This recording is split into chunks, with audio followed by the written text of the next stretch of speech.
मोहतरम असातिज़ा किराम, मेहमानान इज़्ज़त, अज़ीज़ तलबा व तालिबात, अस्सलामु अलैकुम।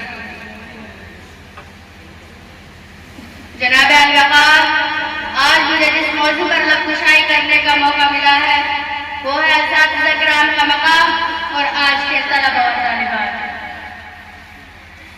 अकल भी खुदा देता है, रुतबा भी खुदा देता है। अकल भी खुदा देता है, रुतबा भी खुदा देता है। उस्ताद वो समंदर है जो दोनों को बढ़ा देता है। जनाब अल-वक़ार, आज मुझे इस मौजू पर बड़े संभल कर बात करनी है क्योंकि बात है मेरे उस्ताद मोहतरम की, इज्जत व तकरीम की। तो चलिए मैं अपनी तकरीर का आगाज शेर के साथ करना चाहूँगा। उस्ताद हूँ, मुझे इस पर मलाल थोड़ी है। उस्ताद हूँ, मुझे इस पर मलाल थोड़ी है। मुल्क का मुस्तकबिल संभालना आसान थोड़ी है। बस उस्ताद ही फिक्रमंद है सबके अरूज के लिए। यहाँ किसी को किसी का ख्याल थोड़ी है। जनाब अल-वक़ार, इंसान दुनिया में कभी भी तन्हा वक्त नहीं गुजारता। वो कई रिश्ते और नातों के साथ जुड़ा रहता है। उनमें से कई रिश्ते और ताल्लुक तो खुद ही हो जाते हैं, बल्कि कुछ ताल्लुक ऐसे होते हैं जो अखलाक और रूहानी और कुदरती तौर पर बनते हैं। उनमें से एक रिश्ता उस्ताद और तलबा और तालिबात का भी है। जनाब अल-वक़ार, तलबा और उस्ताद का रिश्ता आम रिश्तों में मुक़द्दस होता है। उस्ताद वो है जो गुमान को यकीन में बदलता है। उस्ताद वो है जो बंजर ज़मीन को खलियान बना देता है।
इस्लाम में उस्ताद का दर्जा माँ बाप के दर्जे के बराबर होता है। जो न सिर्फ इल्म सिखाते हैं बल्कि एक अच्छे इंसान की तरफ ले जाते हैं। जनाब अल-वक़ार, दुनिया में इल्म की कदर उस वक्त मुमकिन है जब उस्ताद को मायशे में इज्जत का मकाम हासिल हो। जो तालिब इल्म और तालिबा उस्ताद का अदब करना जानते हैं, उनकी तालीमात पर अमल करते हुए उनका कहना मानते हैं, तो हमेशा कामयाब और कामयाब होते हैं। और दुनिया में कोई इज्जत और मकाम हासिल करते हैं जो उन्होंने अपने उस्तादों को दी होती है। जनाब अल-वक़ार, खुलासा यह है कि आज के दौर में उस्ताद के असातिज़े किराम का कदर का जज्बा महफूज होता जा रहा है। ये वक्त है अपने उस्तादों को वो खोया हुआ मकाम दिया जाए जो उनका हक है। उस्ताद की अज़मत है ज़माने की, उस्ताद की अज़मत है ज़माने की, तारीख़ इसको अदब सिखाने की। याद रखिए, उस्ताद को प्यार करने वाला कभी कामयाब नहीं होता। जनाब